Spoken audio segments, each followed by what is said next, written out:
Student, स्वागत है आप सभी का अपने इस चैनल पे। आज हम लोग चर्चा की शुरुआत करते हैं हड़प्पा सभ्यता के पतन से। आइए देखते हैं होता होगा। अब आगे बढ़ते हैं। सभ्यता का अंत।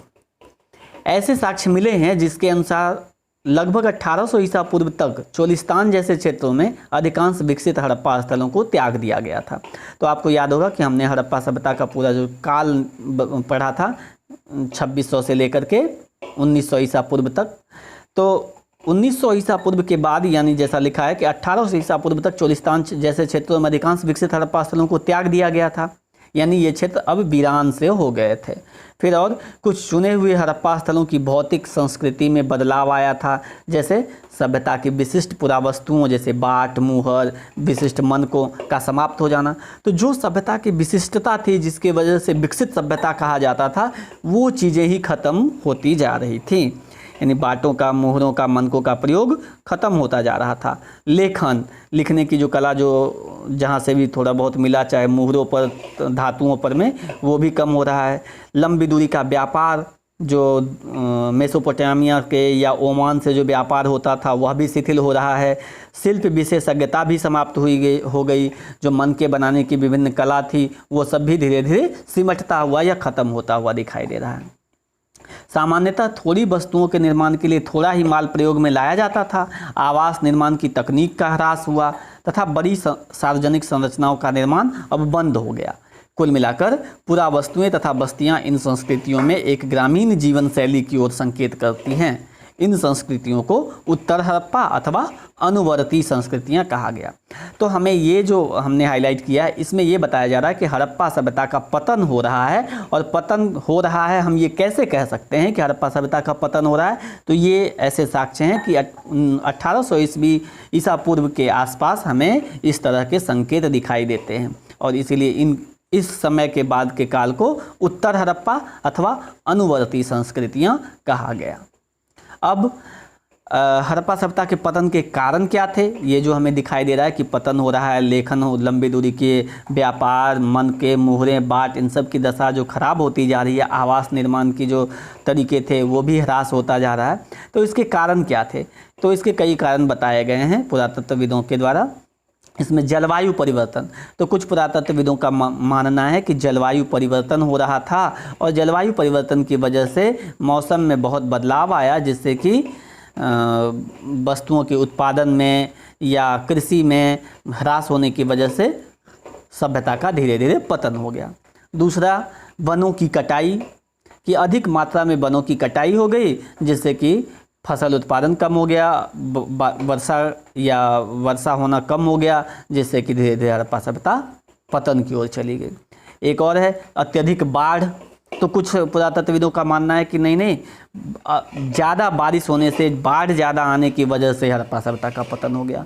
कुछ का कहना है कि नहीं, सूखा के पड़ने की वजह से नदियाँ सूख गई, जिससे कि फसल उत्पादन नहीं हुआ, लोगों को अनाज की कमी हो गई, और धीरे धीरे करके हड़प्पा सभ्यता का पतन हो गया। कुछ का कहना है कि नदियों ने मार्ग बदल दिया। कुछ का कहना है कि भूमि का अत्यधिक उपयोग किया गया, धीरे धीरे भूमि बंजर हो गई। तो ये कुछ कारण बताए जाते हैं। अलग अलग पुरातत्वविदों ने अलग अलग कारण बताए हैं और अपने अपने तर्क भी दिए हैं हड़प्पा सभ्यता के पतन के।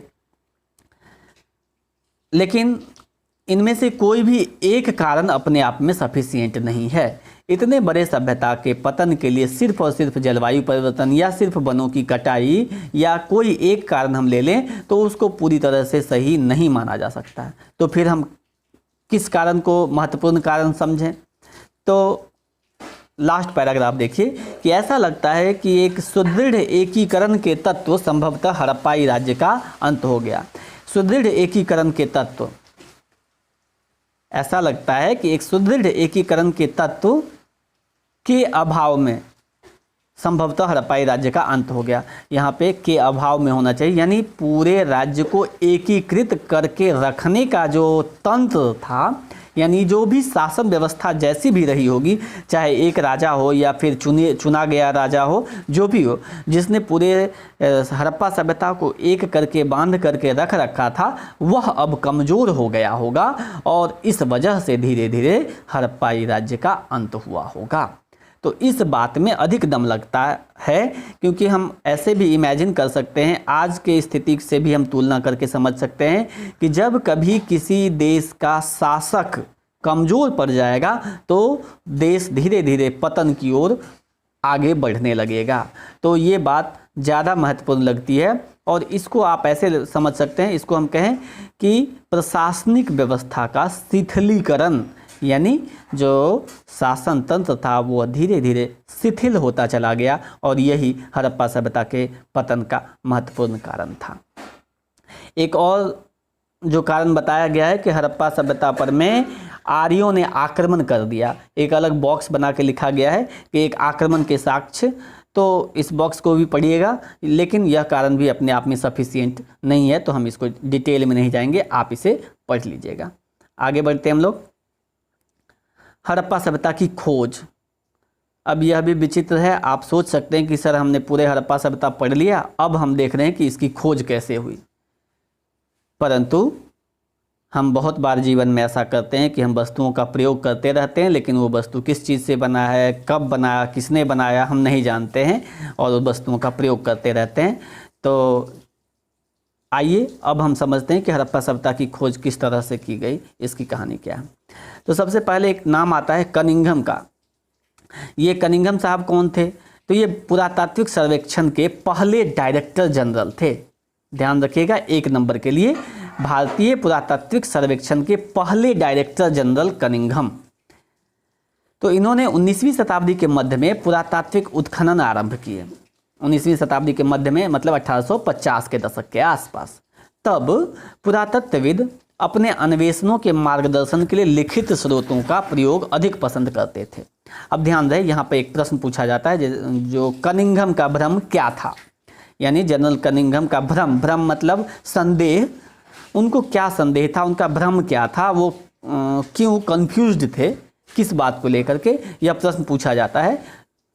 तो कनिंघम का भ्रम क्या था? तो पहले ही लाइन में ये जो लिखा गया है कि उस समय 19वीं शताब्दी के मध्य में जो था पुरातत्विक उदाहरण तो उन्होंने आरंभ किया, लेकिन तब उस समय में पुरातत्वविद अपने अन्वेषणों के लिए, अन्वेषण मतलब खोज, अपने अन्वेषणों के मार्गदर्शन के लिए लिखित स्रोतों, साहित्य तथा अभिलेख का प्रयोग अधिक पसंद करते थे। यानी जो भी पुरातात्विक खुदाई होगी वो खुदाई तब की जाएगी या उसके बारे में पता तब लगाया जाता था जब उससे संबंधित कुछ लिखित साक्ष्य भी प्राप्त हों। तो पुरातत्वविद लिखित साक्ष्यों पर में अधिक विश्वास करते थे, अधिक भरोसा करते थे। तो कनिंघम की भी मुख्य रुचि आरंभिक ऐतिहासिक तथा उसके बाद के कालों से संबंधित पुरातत्व में थी। आरंभिक बस्तियों की पहचान के लिए उन्होंने 4वीं से 7वीं शताब्दी ईस्वी के बीच उपमहाद्वीप में आए चीनी बौद्ध तीर्थयात्रियों द्वारा छोड़े गए वृत्तांतों का प्रयोग किया।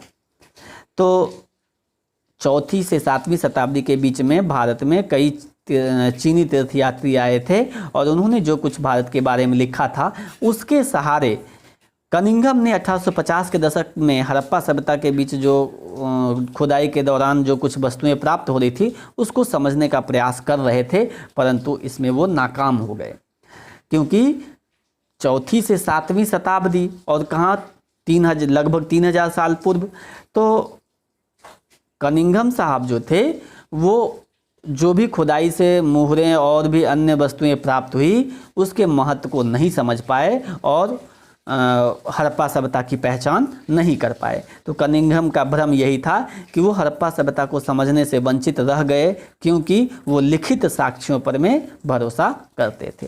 तो फिर हमें पता कैसे चला कि ये हड़प्पा सभ्यता थी? तो आगे आने वाले समय में हम देखते हैं कि 20वीं शताब्दी के आरंभिक दशकों में, यह बात हो रही है 1910 से 20 का दशक जो है, दूसरे दशक की बात हो रही है, कि उन 20वीं शताब्दी के आरंभिक दशकों में दयाराम साहनी जैसे पुरातत्वविदों ने हड़प्पा में मुहरे खोज निकाली, जो निश्चित रूप से आरंभिक ऐतिहासिक स्तरों से कहीं अधिक प्राचीन स्तरों से संबद्ध थी। अब इनके महत्व को समझा जाने लगा। एक अन्य पुरातत्वविद राखाल दास बनर्जी ने हड़प्पा से मिली मुहरों के समान मुहरें मोहनजोदड़ो से खोज निकाली। तो ये दोनों व्यक्तियों के नाम हमने पहले पढ़ रखा है, दयाराम साहनी और राखाल दास बनर्जी। तो हड़प्पा की खोज दयाराम साहनी ने की थी और मोहनजोदड़ो की खोज राखालदास बनर्जी ने की थी।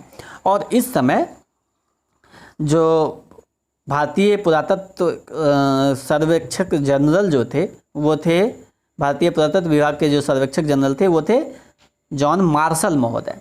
तो जॉन मार्शल महोदय ने 1924 में जाकर के ये घोषणा की कि पूरे विश्व में ये घोषणा की कि सिंधु घाटी में एक नवीन सभ्यता की खोज की, कि आज से तकरीबन 3000 साल पहले भारत के इस क्षेत्र में एक विकसित सभ्यता थी जिसको सिंधु घाटी सभ्यता का नाम दिया गया। तो ये थी हड़प्पा सभ्यता की खोज की कहानी।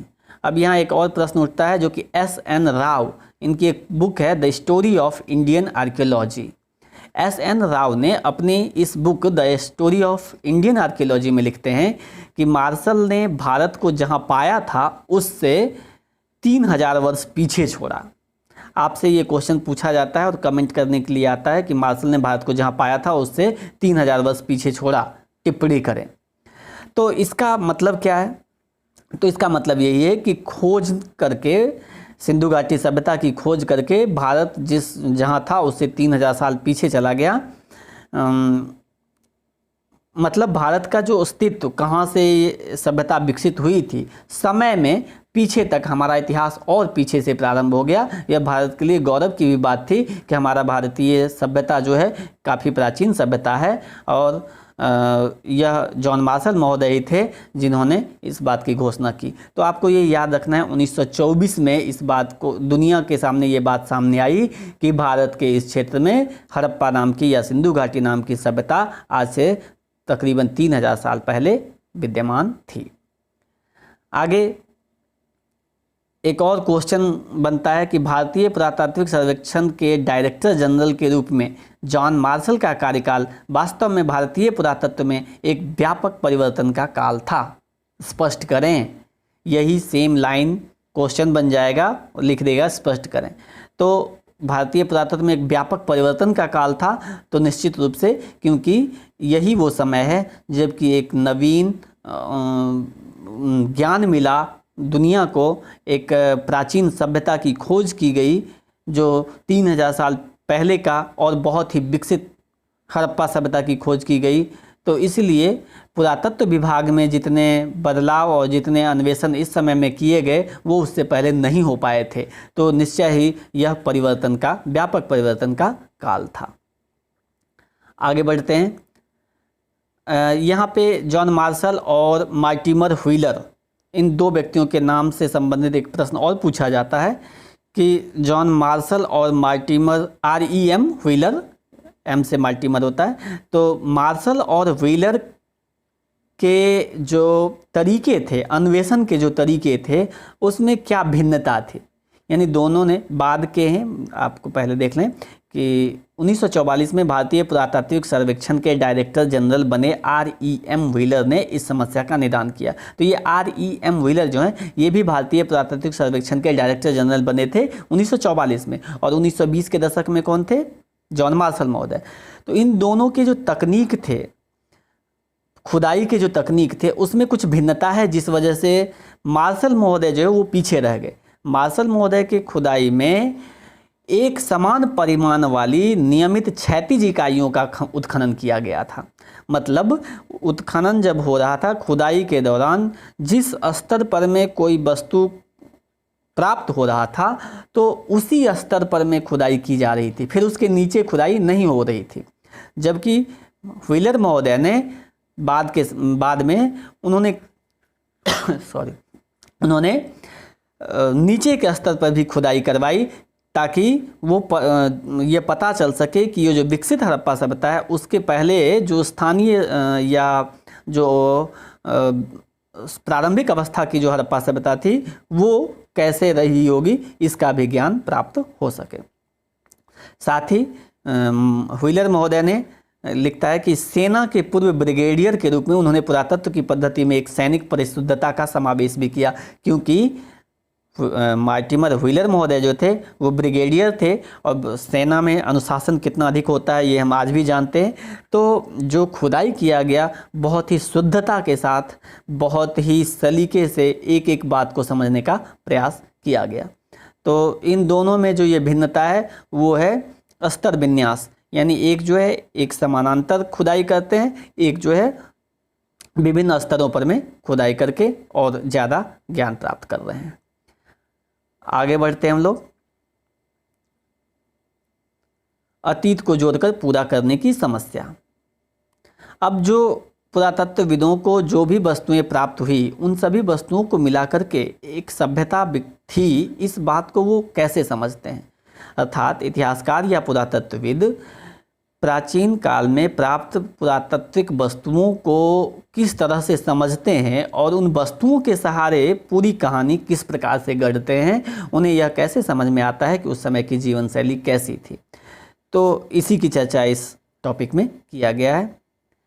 हड़प्पाई लिपि से इस प्राचीन सभ्यता को जानने में कोई मदद नहीं मिलती। अभी हमने पढ़ा कि हड़प्पाई लिपि रहस्यमय लिपि है क्योंकि उसे पढ़ा नहीं जा सका। तो जब पढ़ा नहीं जा सका तो उस समय के बारे में हमें जानकारी कैसे मिलेगी।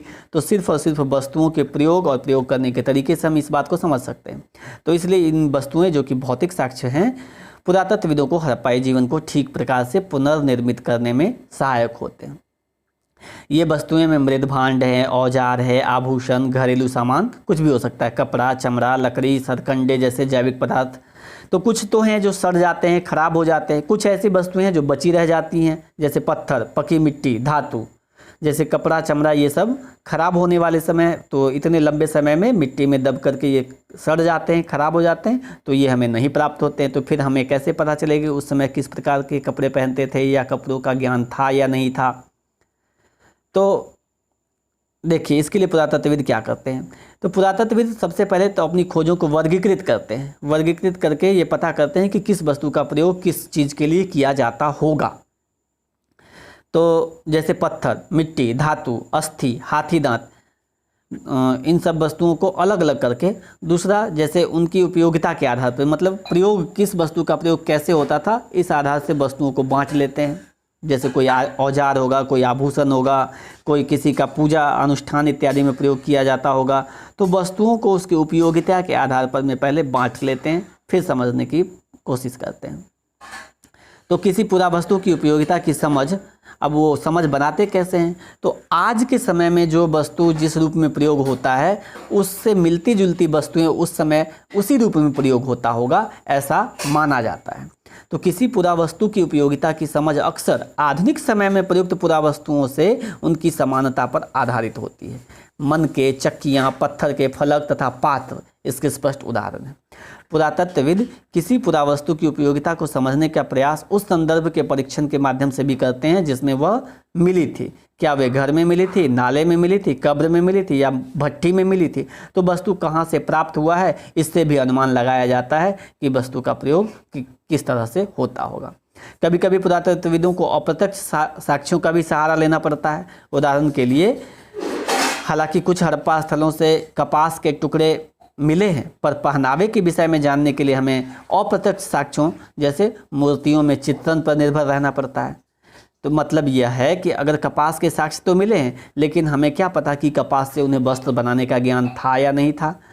तो उसके लिए हमें मूर्तियों में जो चित्रण किया गया है, क्या उसमें वस्त्रों का चित्रण किया गया है। तो इस तरह के साक्ष्यों से भी पुरातत्वविद पता कर पाते हैं कि किस प्रकार से। तो हमें इस टॉपिक में ये बताया गया कि पुरातत्वविद किस प्रकार वस्तुओं के प्रयोग से उस समय के सभ्यता को समझने का और फिर से लोगों के सामने प्रकट करने का प्रयास करते हैं। लेकिन इसमें कुछ समस्याएं भी आती हैं। ऐसा नहीं है कि पुरातत्वविद जो कुछ मान लिए वही अंतिम सत्य हो। इसमें कई बार कई तरह की समस्याएं आती है और इतिहासकारों के बीच मतभेद भी होता है कि नहीं, ऐसा नहीं, ऐसा रहा होगा, या ऐसा नहीं, ऐसा रहा होगा। इसका मतलब है कि हम किसी भी अंतिम निर्णय पर में आसानी से नहीं पहुंच पाते हैं। तो व्याख्या की समस्या, अब यह भी एक सेपरेट प्रश्न बनता है आपसे कि पुरातत्वविदों के बीच या इतिहासकारों के बीच पुरातात्विक वस्तुओं की व्याख्या की समस्या क्या है। तो व्याख्या की समस्या संभवतः सबसे अधिक धार्मिक प्रथाओं के पुनर्निर्माण के प्रयासों में सामने आती है। तो एक और अन्य प्रश्न भी यहाँ बनता है कि हड़प्पा सभ्यता में धार्मिक स्थिति कैसी थी, या हड़प्पा सभ्यता के धार्मिक व्यवस्था का वर्णन करें। तो यहाँ हम दो प्रश्नों को एक साथ समझने का प्रयास करेंगे कि पुनर्व्याख्या जो की जाती है उसमें किस तरह की समस्याएं आती है, साथ में यह भी देखते चलेंगे कि हड़प्पा सभ्यता में धार्मिक व्यवस्था कैसी थी। तो आरंभिक पुरातत्वविदों को लगता था कि कुछ वस्तुएं जो असामान्य और अपरिचित लगती थी संभवतः धार्मिक महत्व की होती थी। तो आज भी हम इस व्याख्या को समझ सकते हैं कि आज भी जिन बातों को हम नहीं समझ पाते हैं या जो चीज़ें हमारे नियंत्रण में नहीं होती है, हमें लगता है इसे नियंत्रित करने वाला कोई ऊपर बैठा है, कोई ईश्वर है, कोई अल्लाह है, कोई खुदा है और वही इन चीज़ों को कंट्रोल करता है।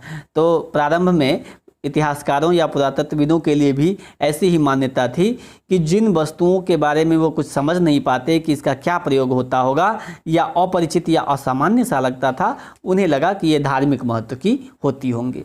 इनमें आभूषणों से लदी हुई एक नारी, मृण मूर्तियाँ जिनमें से कुछ के शीर्ष पर विस्तृत प्रसाधन थे शामिल है। वास्तव में एक महिला की मृण मूर्ति यानी मिट्टी की मूर्ति बनी हुई प्राप्त हुई, जिन पर आभूषण, पूरे बाजू में आभूषण आप यहाँ देख सकते हैं। तो ये आभूषण से लदी हुई जो नारी की मृण मूर्ति मिली है और इससे ये इन्हें लगा कि ये मातृ देवी, इन्होंने संज्ञा जो दिया इन्हें मातृ देवी की, यानी ये देवी रही होंगी। ऐसे ही पुरुषों की दुर्लभ पत्थर से बनी मूर्तियां जिनमें उन्हें एक लगभग मानकीकृत मुद्रा में एक हाथ घुटने पर रख बैठा हुआ दिखाया गया था, जैसा कि पुरोहित राजा को भी इसी प्रकार वर्गीकृत किया गया था। तो हमने जैसे ऊपर मोहनजोदड़ो के बारे में देखा था कि एक प्रासाद था और एक पुरोहित राजा की जो कॉन्सेप्ट आया था। तो धार्मिक जो स्थिति रही होगी उसमें ये माना जा रहा है कि पुरोहित राजा होता होगा और पुरोहित की आकृति कैसी थी, तो इसके बारे में बताया गया है। तो व्याख्या की समस्या में जो है कि हमें अनुमान लगाना पड़ता है, यानी इतिहासकारों को, पुरातत्वविदों को रंग रूप, वस्तुओं की आकृति, उसके प्रयोग इत्यादि को देख करके अनुमान लगाना पड़ता है और अनुमान की सटीकता की जांच करनी पड़ती है कि यह कितना सही हो सकता है। आगे देखिए कि मुहरें, जिनमें से कुछ पर संभवतः अनुष्ठान के दृश्य बने हैं, के परीक्षण से धार्मिक आस्थाओं और प्रथाओं को पुनर्निर्मित करने का प्रयास भी किया गया है। यानी आप बार बार ये देखेंगे संभवतः, शायद, प्रयास, होता होगा, तो ये सारे शब्द जो हैं यह संदेहास्पद हैं। हम किसी भी बात को अंतिम रूप से स्वीकार नहीं कर पा रहे हैं। क्यों? क्योंकि हम सिर्फ और सिर्फ भौतिक साक्ष्य यानी इतिहासकार जो है वस्तुओं के प्रयोग इत्यादि को का अनुमान लगा करके पूरी कहानी बनाए हुए हैं। तो ऊपर जैसा कि सबसे पहले ही लिखा हुआ भी था चैप्टर में, और हमने बताया था आपको कि आने वाले समय में यदि हड़प्पा सभ्यता में जो लेखन कला थी, जो लिपि है, अगर उसको पढ़ा जा सका तो हो सकता है कि अभी तक जो हमारा ज्ञान है वह बदल जाए। तो मुहरें, जिनमें से कुछ पर संभवतः अनुष्ठान के दृश्य बने हैं, के परीक्षण से धार्मिक आस्थाओं और प्रथाओं को पुनर्निर्मित करने का प्रयास भी किया गया है। कुछ अन्य, जिन पर पेड़ पौधे उत्कीर्णित हैं, मान्यता अनुसार प्रकृति की पूजा के संकेत देते हैं। यानी संकेत लगता है कि चूंकि मुहरों पर में पेड़ पौधे इत्यादि, पशु पक्षी इत्यादि का कुछ चित्रांकन किया गया है, तो हो सकता है कि ये प्रकृति पूजा करते होंगे। मोहरों पर बनाए गए कुछ जानवर, जैसे कि एक सिंग वाला जानवर, जिसे आमतौर पर एक श्रृंगी कहा जाता है, कल्पित तथा संश्लिष्ट लगते हैं। क्यों? कल्पित यानी ये लगता है क्योंकि हम आज एक सिंग वाला जानवर तो देखते नहीं हैं, तो हमें लगता है एक सिंग वाला जानवर हो नहीं सकता, इसीलिए हमने मतलब पुरातत्वविदों ने ये मान लिया कि यह काल्पनिक होगा, एक सिंग वाला जानवर नहीं होगा। कुछ मुहरों पर एक आकृति, जिसे पालथी मारकर योगी की मुद्रा में बैठा दिखाया गया है और कभी कभी जिसे जानवरों से घिरा दर्शाया गया है, को आद्य शिव अर्थात हिंदू धर्म के प्रमुख देवताओं में से एक का आरंभिक रूप की संज्ञा दी गई है। तो जो इसके अतिरिक्त पत्थर की शंक्वाकार वस्तुओं को लिंग के रूप में वर्गीकृत किया गया है। तो आज जो शिवलिंग की पूजा होती है या शिव का जो स्वरूप है, उसकी जो प्रारंभिक कल्पना हमें दिखाई दे रही है वो हड़प्पा सभ्यता में। तो हड़प्पा सभ्यता के धर्म के बारे में हमने देखा कि किस तरह से मातृ देवी, जो कि मृद मूर्तियाँ प्राप्त हुई हैं, उससे मातृ देवी के साक्ष्य मिलते हैं, और जिस तरह से मोहरों पर में मुद्रांकन किया गया है, या जो पुरोहित राजा जैसे या योगी की मुद्रा में बैठे हुए एक आद्य शिव की जो मूर्ति प्राप्त हुई है, इनको देख करके हमें लगता है कि धार्मिक प्रथा रही होगी। साथ ही ये भी कि यहाँ प्रकृति की पूजा होती होगी, क्योंकि मोहरों पर में प्रकृति से संबंधित पेड़ पौधे पशु पक्षियों के चित्रांकन किए गए हैं। तो धार्मिक दशा के बारे में हमें इस प्रकार से जानकारी प्राप्त होती है।